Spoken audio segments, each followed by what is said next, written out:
Se viene una nueva ley de alquileres. Cambiemos y el kirchnerismo acuerdan una ley de consenso en 30 días. Masivo acampe de unidad piquetera en el Obelisco. Exigen más planes sociales. Papelón de Alberto en el Consejo Económico y Social. Propuso vender oxígeno y regular las redes sociales. Gueretilnec se plantó y dejó a Cristina sin los votos. Se suspende la sesión por la reforma del Consejo de la Magistratura. Economía real. Rusia anuncia que su moneda estará atada al oro a razón de 140.000 rublos por onza. Filipinas toma distancia de China e inaugura la mayor maniobra militar junto a Estados Unidos en la historia. Volvieron los demócratas, volvió ISIS. Un diputado republicano consiguió que la laptop de Hunter Biden sea ingresada como evidencia en el Congreso. Guerra abierta contra las bandas. Bukele exige a los pandilleros que dejen de matar. Bienvenidos Hispanoamérica al ciclo 2022 de noticias nacionales e internacionales de TV1. Este canal de noticias independiente emitirá desde sus plataformas vigentes en Odise, Instagram, YouTube y nuestro sitio web www.canaltelev1.com. Los invitamos a seguirnos en nuestras redes, suscribirse y compartir con sus conocidos. Podés sumarte a nuestro compromiso con la verdad colaborando en cualquiera de los enlaces que se encuentran debajo de la descripción de este video. Acá te contamos lo que otros no quieren contarte, por eso ya mismo nos vamos con toda la información.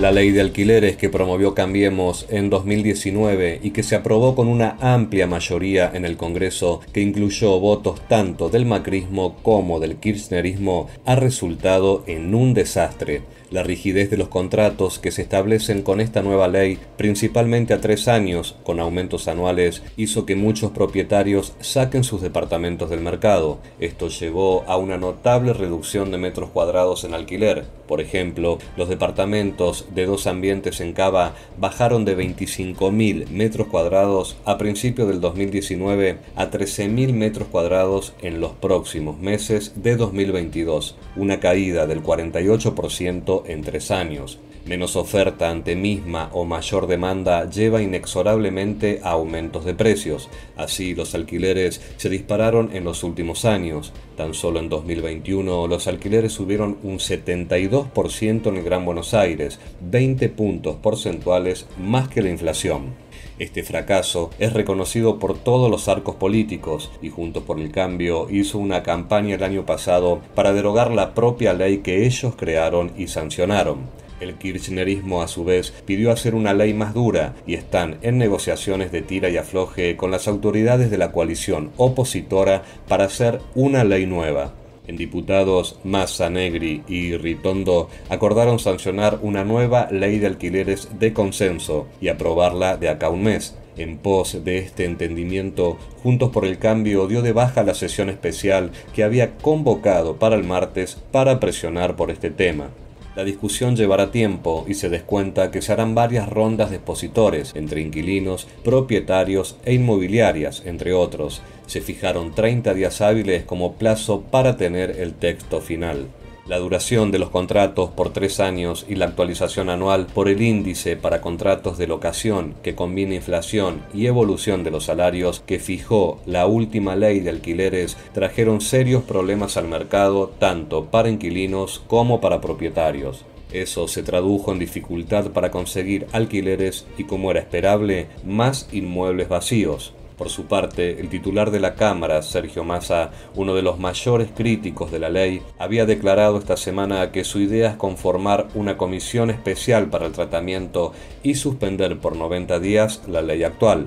Finalmente, el acuerdo de punto medio al que llegó con los jefes de bloque de la oposición es que el debate se dé por dentro de la Comisión de Legislación General y que la discusión se acote a 30 días.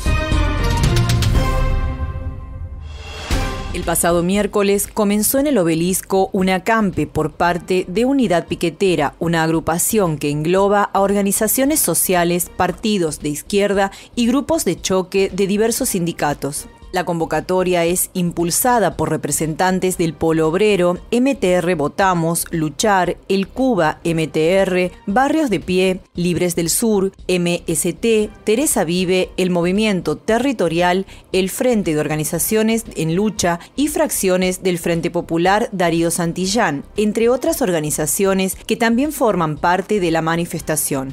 La movilización es una respuesta directa a las políticas de Juan Zabaleta, ministro de Desarrollo Social, quien se niega a compartir la masiva caja del ministerio con agrupaciones que no están alineadas con el gobierno. El martes, Zabaleta se reunió con los líderes de Unidad Piquetera en un último intento por frenar el reclamo, pero sin éxito. Los piqueteros piden una actualización en los planes sociales que brinda el gobierno, no solo en valor, sino en la cantidad de gente que abarca. Desde que llegó al ministerio, Zabaleta impulsó una serie de adquisiciones de materiales para repartir entre distintas cooperativas y que sean ellas las que den trabajo con estos subsidios. Pero los piqueteros no solo reciben los planes sociales, sino que históricamente en Argentina son quienes los reparten, algo que les da tanto dinero como poder. Según el Plan Potenciar Trabajo, Desarrollo Social realizará la compra de maquinarias, herramientas e insumos para potenciar a las cooperativas, sin darle más dinero a los piqueteros, uno de los puntos que hizo que estalle esta protesta. En horas del mediodía, un fuerte operativo policial impidió el paso de las columnas que se concentraron en la estación Constitución y que buscaban circular hacia la avenida 9 de Julio con el fin de llegar al Ministerio de Desarrollo Social. Por medio de un comunicado, las organizaciones denunciaron un operativo represivo que impide una manifestación pacífica en medio de una enorme crisis social. Este martes, Alberto Fernández lanzó la Agenda Argentina Productiva 2030, el caballo de batalla del Consejo Económico y Social, otra de las tantas mesas que creó el dueño de Dylan desde su llegada al poder.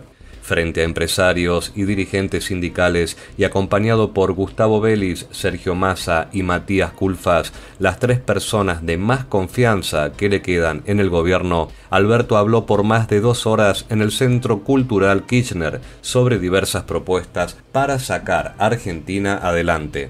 Las propuestas rozaron lo tragicómico y el Consejo rápidamente devino en un circo. Por ejemplo, Vélez, que habló justo antes que Alberto, dijo que están preparando un proyecto de ley junto a 40 universidades para someter el uso de las redes sociales al bien común. Buscamos avanzar una iniciativa para trazar los lineamientos centrales del uso de las redes sociales y garantizar que dejen de intoxicar el espíritu de la democracia, señaló. Cuando Alberto tomó la palabra, empezó a hablar de que Argentina es deudora de dólares al FMI, pero que también es acreedora de oxígeno, algo que aseguró estar tratando de que el mundo lo reconozca. Es mucho más el oxígeno que brinda que el carbono que emite. Sin embargo, nadie nos reconoce esa condición de acreedores ambientales. Hay que dar la pelea para que nos reconozcan el oxígeno que brindamos, aseguró. Los papelones no terminan ahí. Cuando tocó el tema de la inflación, el novio de Yáñez dijo que su propuesta para ponerle un freno a la suba generalizada de todos los precios es sentarse en una mesa con los empresarios más importantes del país y hacer terapia de grupo. Démosle una oportunidad al diálogo, como decía Lennon, démosle una oportunidad a la paz, pidió a los gritos y con voz disfónica. Después de estas insólitas palabras, tal vez superando todos los papelones previos, admitió que la inflación en su gobierno es alta y no la pueden controlar, pero le adjudicó que gran parte de la responsabilidad de los altos índices a la guerra de Rusia-Ucrania, de los 50 puntos, por lo menos 10 son culpa de Rusia, aseguró, mientras que por los otros 40 responsabilizó a empresarios y supermercados. Los senadores del Frente de Todos no consiguieron acordar con Alberto Guaretilnec las modificaciones a la ley que crea una nueva integración del Consejo de la Magistratura y la sesión de este miércoles quedó suspendida. Habrá un nuevo plenario de comisiones para buscar un consenso que por ahora es esquivo. Su voto es clave porque junto a la misionera Magdalena Solari Quintana garantizan al Frente de Todos una mayoría simple que en este tema no encuentra en otro lado. Alejandra Vigo, la esposa de Juan Chiaretti, defendió el retorno de la Corte a la magistratura y la riojana Clarita Vega, que ayudó a aprobar la Ley de Bienes Personales en diciembre, tendría una postura similar. Dado este escenario, el miércoles no hubo sesión, como estaba previsto, y a las 16 horas volvieron a reunirse las comisiones de Asuntos Constitucionales y de Justicia para tratar el proyecto del gobierno, que eleva de 13 a 17 los integrantes del Consejo de la Magistratura, pero no suma a ningún juez de la Corte. Solo agrega jueces, abogados y académicos para equilibrar su integración con la de los representantes políticos, como ordenó un fallo de la propia Corte en diciembre, en el que se determinó que si para el 16 de abril no hay una ley sancionada, vuelve a aplicarse la que funcionó hasta el 2006, con el presidente del máximo tribunal a cargo del organismo. Es una posibilidad porque en diputados no hay un consenso previsto y además los tiempos empiezan a apretar. Si este miércoles hay acuerdo, la sesión del Senado recién sería el 6 de abril. Los senadores de Juntos por el Cambio presentaron un proyecto que retorna al presidente de la Corte como titular de la magistratura y firmaron dictamen la semana pasada, tras 2 horas de jornadas de debate con expositores como el ministro de Justicia, Martín Soria, quien calificó el fallo de la Corte como extorsivo. El oficialismo firmó dictamen del proyecto del gobierno a la espera de una negociación con Guaretilnec que no llegó. Tanta era la confianza que Oscar Parrilli anunció que podía haber modificaciones en el recinto, pero la sesión se demorará como mínimo una semana más. El rionegrino había presentado su iniciativa con la Corte a cargo de la magistratura, pero con rotación entre sus jueces. Está dispuesto a ceder en esa pretensión, pero insiste en una mayor federalización. Consistiría en elegir jueces y abogados por cada distrito judicial para que actúen cuando se seleccionen o sancionen magistrados de esas regiones. Se perdería el poder de fuego que tienen quienes representan a esos estamentos y definen cada concurso a gusto. Las recientes cifras del INDEC, que impactan sobre el último semestre del 2021, lanzaron variables lamentables en relación a la actualidad económica de las familias argentinas. La crisis impactó de tal manera que ya existen indicadores que se acercan peligrosamente a los del África subsahariana, la región más pobre del planeta. Actualmente, el 37,2% de la población argentina, equivalente a unas 17,4 millones de personas, en una población total estimada en 45 millones, es considerada pobre. Estas cifras se recolectaron hasta el 31 de diciembre del 2021. Si se tienen en cuenta las últimas arremetidas de la inflación, especialmente en los últimos meses, se permite suponer que en este momento la situación sea aún peor. La malograda gestión de Alberto Fernández y del agente del Fondo Monetario Internacional, Martín Guzmán, en torno a la inflación, llevó los índices de pobreza infantil a escenarios sin precedentes. Al día de hoy, el 51,4% de los chicos menores de 14 años es pobre y el 12,6% es indigente. Es decir, en números claros, casi 1 millón de niños argentinos no tienen para comer. La situación es tan preocupante que comienza a acercarse a la que atraviesa el África subsahariana, es decir, la región en la que se encuentran los países que no limitan con el mar Mediterráneo. De acuerdo a la ACNUR, el alto comisionado de las Naciones Unidas para los Refugiados, 2 de cada 3 niños de la zona se encuentran en situación de pobreza, lo que oscila en porcentajes que van desde un 65 al 80% dependiendo del país. En algunos casos, la diferencia con la situación argentina se achica hasta en un escueto 14%. La economía argentina, a pesar de un tímido repunte en el último semestre del 2021, en el que hizo un recorte aproximado de 5 puntos porcentuales, se encuentra en situación desesperante. La escalada inflacionaria pareciera no detenerse y la gestión de Guzmán y del secretario de Comercio Interior, Roberto Feletti, parecieran destinadas al fracaso. En pocas palabras, la dirección en la que se mueve la gestión de Fernández pareciera situarse cada día más lejos del ideal y del anhelo de achicar un índice que pareciera una simple estadística y es, sin embargo, el hambre del pueblo argentino. Decir siempre la verdad primero tiene un precio. Pero todos los días, en cada programa, en cada reportaje, en cada esclarecimiento, descubrimos que decir la verdad vale la pena. Decir siempre la verdad tiene un precio. Pero cada vez que recibimos tu apoyo, entendemos que seguir luchando vale la pena. Dependemos de tu ayuda. TLV1. Toda la verdad primero.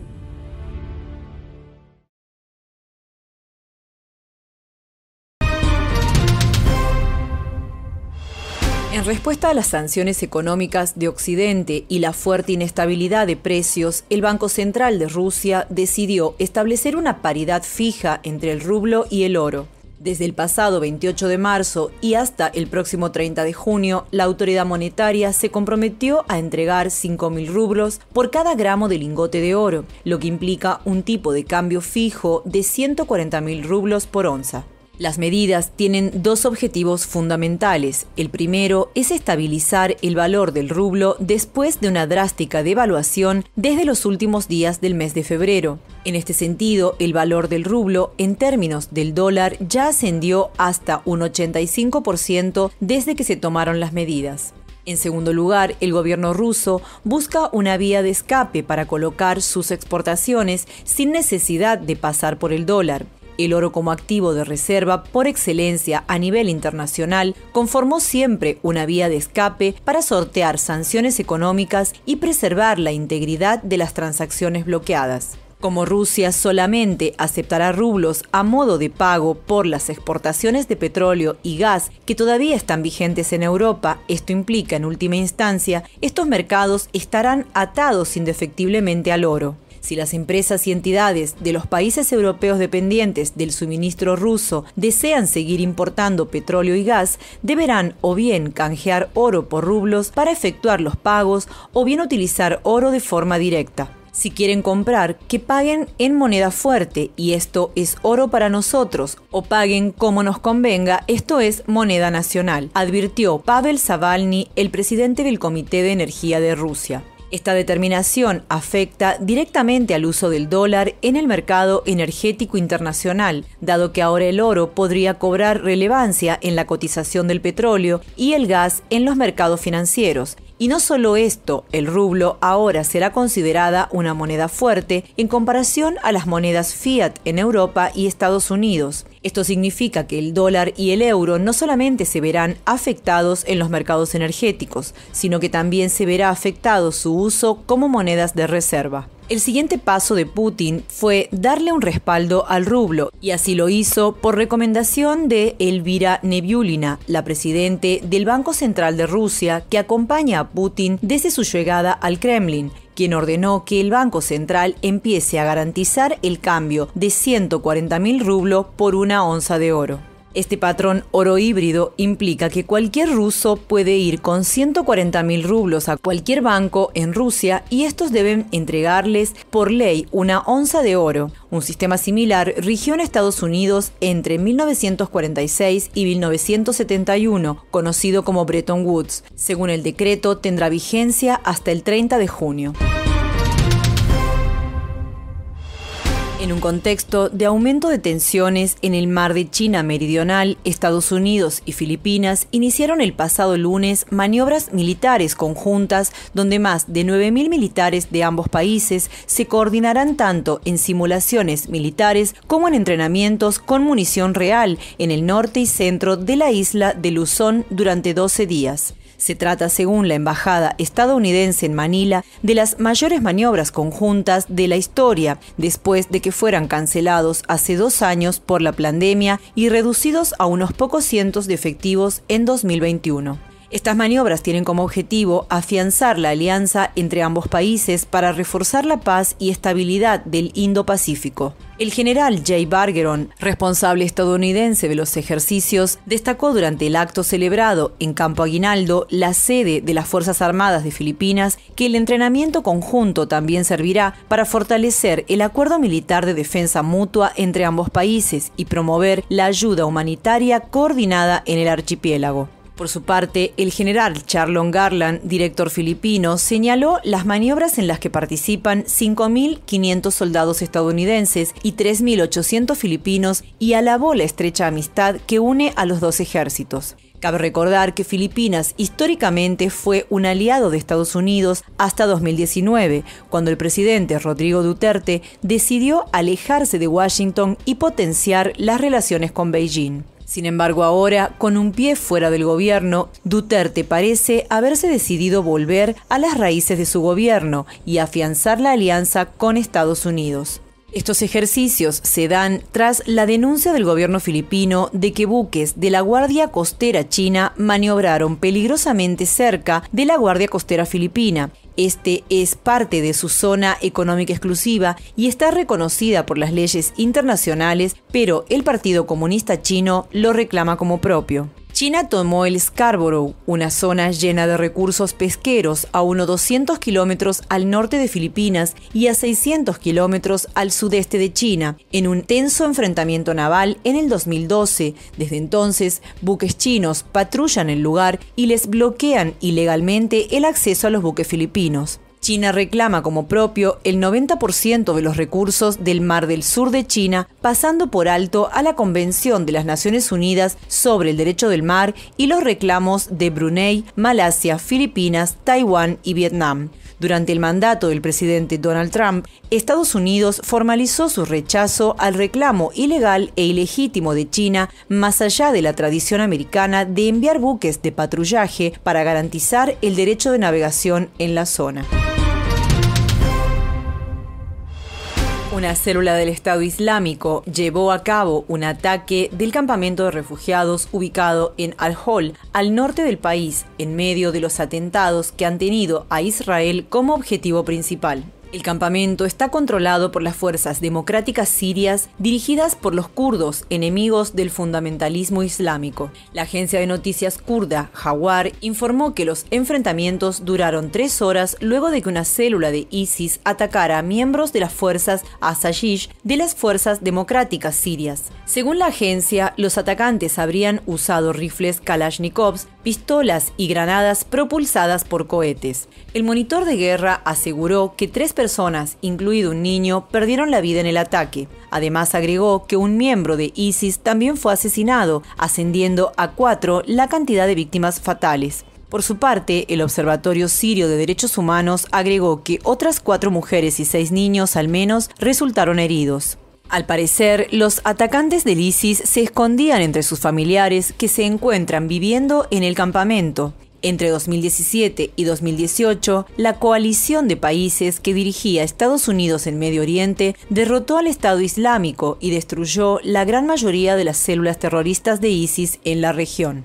Durante su presidencia, Trump echó al fundamentalismo islámico salafista de Irak y de Siria. Con la ayuda de Rusia, y las células de ISIS se replegaron al norte de África, donde al día de hoy se mantienen más fuertes. Sin embargo, la vuelta de Joe Biden al poder ha marcado nuevamente el ascenso de ISIS en Medio Oriente, con más brutalidad en sus ataques que nunca. Durante la retirada de tropas de Afganistán, la filial de ISIS en Afganistán realizó uno de los ataques más brutales de la historia contra Estados Unidos, asesinando a 13 soldados e hiriendo a más de 80 personas. Ahora, los yihadistas también están inaugurando ataques en Israel, algo que poco habían hecho durante su expansión territorial la década pasada. ISIS nació en 2011, en la primavera árabe, en pleno gobierno de Obama y Biden. Trump los erradicó en 2017 y ahora en 2022 con Biden hacen su regreso. El material de la infame laptop de Hunter Biden fue ingresado como evidencia oficial en el registro del Congreso el martes a pedido del diputado republicano Matt Gaetz. El representante de Florida pidió tomar la medida durante una audiencia del Comité Judicial de la Cámara Baja sobre la supervisión de la División Cibernética del FBI. Según el taller de reparación que publicó los contenidos de la computadora portátil un año después que el hijo del presidente se la olvidara allí, toda la información de su disco duro había sido enviado al FBI. Sin embargo, ante la pregunta de Gates al subdirector de la división del FBI, Brian Bondran, testificó que no tenía ninguna información sobre una computadora portátil Hunter Biden. Acto seguido, el legislador trumpista dijo que entonces este material debía ser ingresado para que el FBI pueda disponer del mismo. El presidente del Comité Judicial de la Cámara de Representantes, el demócrata neoyorquino Jerry Nadler, inicialmente bloqueó la solicitud de Gates, pero cedió poco tiempo después cuando los demás diputados dijeron que apoyaban la moción. Mac Isaac, el reparador que se convirtió en dueño de la computadora cuando expiró el contrato de garantía de la reparación, entregó su contenido al exalcalde de la ciudad de Nueva York, Rudy Giuliani, quien acordó compartirlo con el New York Post en octubre del 2020, lo que dio lugar a una exitosa serie de informes exclusivos.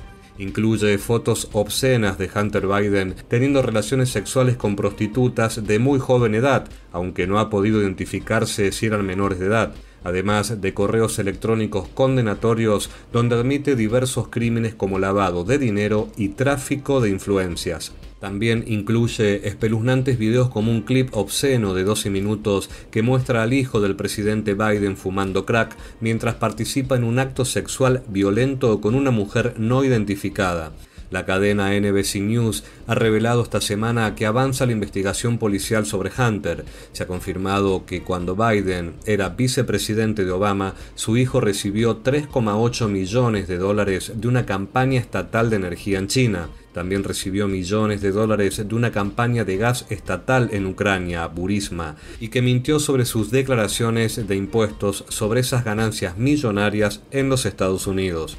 En los pasados debates presidenciales con Donald Trump, Biden defendió a su hijo afirmando una y mil veces que no había recibido dinero de los chinos, cosa que a todas luces no fue más que otra burda mentira para su electorado que ya empieza a ver a los Biden como realmente son.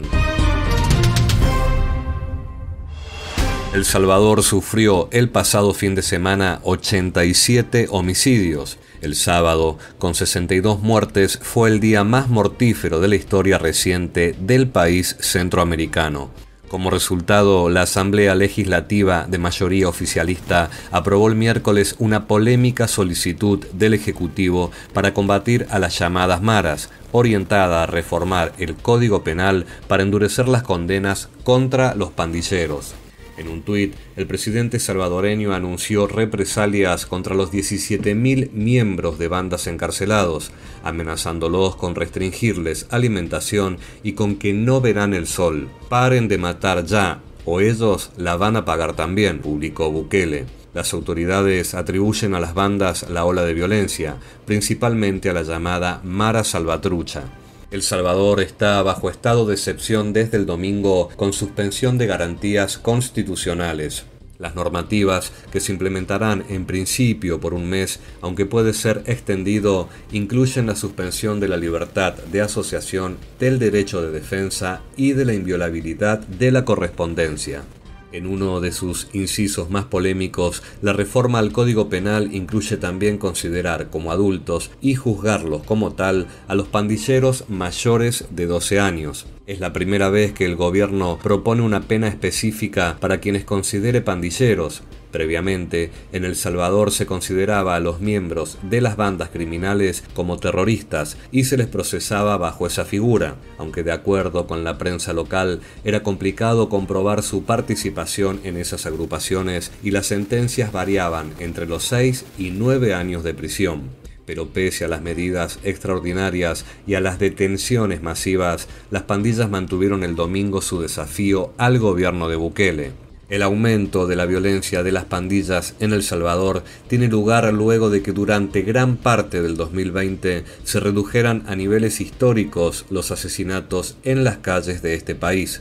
Tras meses de relativa calma y con niveles de violencia en las calles reducidos, los asesinatos alcanzaron otra vez niveles no vistos en casi 30 años en el país centroamericano.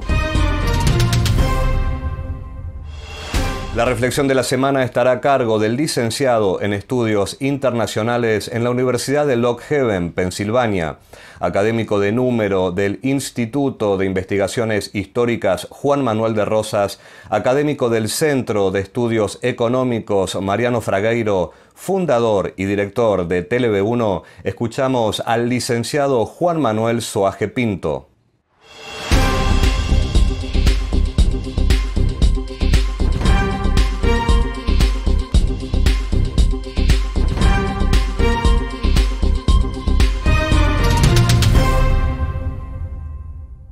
Estamos conmemorando en la fecha de hoy el 40 aniversario de la gesta de Malvinas, el hecho más trascendente que hemos vivido en el siglo XX, algo que marcaba el coraje argentino, la decisión, la fuerza de que podíamos recuperar nuestro territorio. Las condiciones se dieron en diferentes formas, pero el valor y el interés de la lucha nunca claudicó y siempre fue permanente, duro, aguerrido.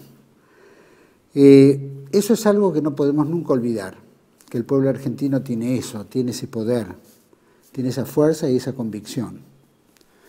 A pesar de todo, la clase política, que siempre ha sido contraria a los intereses del país, especialmente en estas últimas décadas, de las cuales hemos visto un proceso de desmalvinización, que ese proceso ha conllevado a arrodillar a la Argentina ante el mundo, ya que en la guerra habíamos terminado victoriosos, llamémoslo, no en el campo militar, pero sí lo habíamos hecho en el campo político, en el campo diplomático, en el campo económico, en el campo social y en la decisión cultural de los argentinos de que el territorio era nuestro.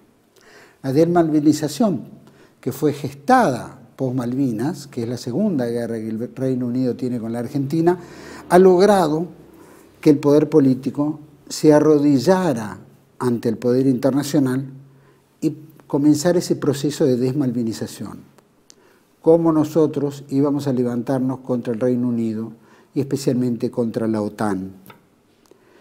Todo eso conllevó a un proceso en el cual terminamos, como Alemania terminó en la década del 40, con los tratados de Versalles. La Argentina firma sus tratados de Versalles, que se llaman tratados de paz con Inglaterra, en Londres y Madrid, en 1989, en noviembre, y en febrero de 1990. Un verdadero acuerdo en el cual Argentina abre, dentro de un paraguas democrático a nivel mundial, de conversaciones económicas, pero dejando siempre de lado el tema de la soberanía, la cual Argentina no claudicó, pero nunca se puso en una postura de fortaleza. Todo eso nos llevó a un proceso desmalvinizador en muchos aspectos, porque eso ha sido un ataque permanente en todo lo que tiene que ver en lo cultural, destruyendo el valor de los soldados, transformándolos en los chicos de la guerra, y no en lo victorioso y el esfuerzo de haber luchado contra la OTAN entera para reivindicar nuestros derechos soberanos. En lo económico, la Argentina ha sido una sometidora política, especialmente por todos nuestros gobiernos, a una deuda externa usuraria, que yo le llamo deuda externa democrática, ¿no? Que, como bien dice Héctor Juliano, licenciado en Economía, nos ha puesto a un sometimiento a la usura de una deuda perpetua. Y eso ha llevado al empobrecimiento del pueblo argentino, la destrucción de sus valores, la destrucción de su producción, la destrucción de su defensa y la destrucción de su producción, tecnología y su cultura. Hemos vivido desde el año 1976 borrando la historia real de lo que fue el derrocamiento de un gobierno constitucional elegido por la mayor proporción del pueblo argentino. Pero todo eso no fue solamente el derribamiento de un gobierno frente a una situación de terrorismo internacional, sino era destrucción en el aparato productivo de la Argentina. Y así fue. Se voltearon las famosas chimeneas de producción, que Argentina era autosustentable. Con todo eso se fueron creando posteriormente diferentes ideas. Los desaparecidos, que en realidad eran verdaderos soldados terroristas que atentaron contra el Estado, tanto contra un gobierno constitucional como posterior. Eso dio pie al golpe de Estado.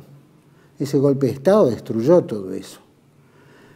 Al mismo tiempo se vedó de una historia completa y volvimos a una historia parcial, la historia de los ganadores. Esa historia de los ganadores que terminó en una socialdemocracia que nos impuso en la Argentina y que esa socialdemocracia es la que nos trajo al empobrecimiento, a la entrega, ¿no? a la desaparición de la Argentina como un poder internacional, y todo sometido a través de gobiernos constitucionales y gobiernos de factos. Se ha eliminado el espíritu de combate a los argentinos y se sometió a la Argentina al poder internacional del dinero judeo-masónico sinárquico. No podemos hablar de otra cosa que sea esa, como fue un proceso lento, utilizando la desmalvinización, pero que era un proceso a nivel internacional de acomodo internacional para que todos estemos bajo una línea de sometimiento a nivel global. Nosotros hemos sido gobernados por una verdadera socialdemocracia, ¿no? Tanto decía Margaret Thatcher, que se ufanaba de habernos devuelto a la democracia. Pero esa democracia nos trajo, ¿qué? Desfalcos económicos, ajustes, endeudamiento externo, renegociación de deudas perpetuas, corralitos, devaluaciones, pandemias, cuarentenas por más de un año, destruyendo prácticamente parte de la clase media. El robo descarado que han tenido todos los gobiernos desde que han asumido desde 1983 en adelante, especialmente el 76 con el gobierno militar.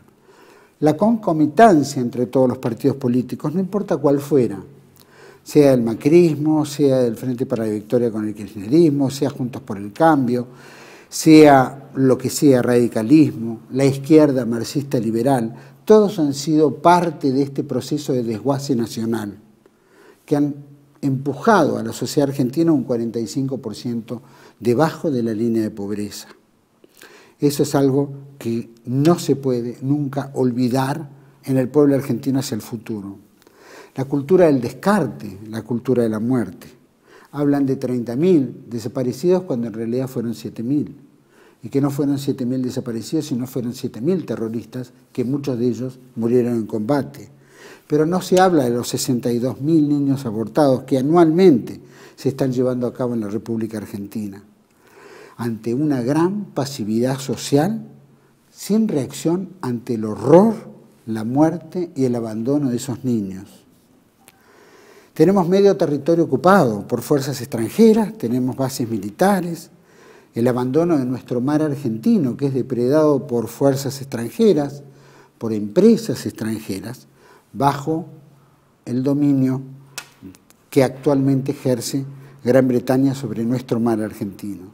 Las islas del Atlántico Sur, nuestro territorio antártico, por el norte argentino, por ejemplo, particularmente la provincia de Jujuy, gobierna un verdadero cartel del narcotráfico, como es el actual gobernador Gerardo Morales y su familia. Y el norte argentino es un verdadero colador fronterizo frente a todo lo que significa el narcotráfico, lo que significa la inmigración ilegal, etc. Los argentinos estamos en un estado casi terminal, frente a una Agenda 2030 que parece imponerlo todo y que elimina del mundo entero a gran parte de la población. Pero también en eso cuenta gran parte de los argentinos. Eliminar no solo a los argentinos, eliminar las patrias, eliminarlo a Dios.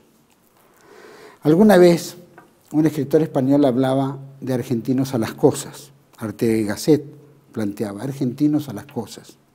Yo digo argentinos a Dios, a la patria y a la familia. Nosotros debemos resistir para reconquistar lo bueno que tuvimos, lo grande que somos y lo fuerte que podemos ser. Los argentinos debemos salir adelante. Tenemos todas las condiciones para hacerlo. Aniquilar el accionar democrático y partidocrático frente a toda esta destrucción que llevan adelante sobre el pueblo argentino. Nosotros a 40 años seguimos reivindicando esa gesta y a 40 años seguimos luchando por el bien, la verdad y la belleza. Ese es nuestro objetivo y en eso no claudicaremos. Seremos gritando con toda nuestra fuerza y con toda nuestra voz: ¡viva Cristo Rey! ¡Viva María Santísima! Y ¡viva la patria! Espero que podamos salir adelante con el esfuerzo de todos, con la cordura y con esa fe que siempre el pueblo argentino ha tenido en forma mariana. Soy Juan Manuel Suaje Pinto, director y fundador de este canal, TLV1. Toda la verdad primero. Gracias. Con estas reflexiones cerramos el programa de hoy y los esperamos en la próxima emisión de noticias nacionales e internacionales por TLV1. Toda la verdad primero.